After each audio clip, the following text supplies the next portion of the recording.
Tandaan niyo po, walang miyembro ng pamilya na habang panahon makakasama mo. Walang asawa na habang panahon makakasama mo. Walang magulang na habang panahon makakasama mo. Walang anak na habang panahon makakasama mo. And at the same time, wala din namang kapatid na habang panahon makakasama mo. Meron lang itinakdang panahon ang Diyos para makasama sila sa buhay mo.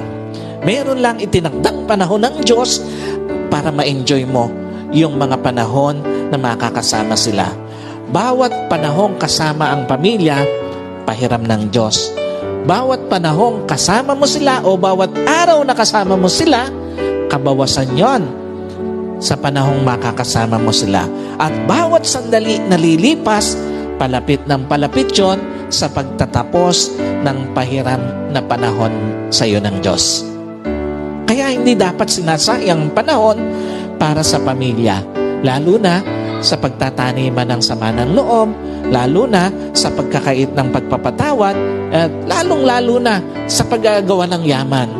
Napakawalang kwenta ng mga bagay na minsan hinahayaan natin na sayangin yung panahon na dapat kasama natin ang pamilya natin.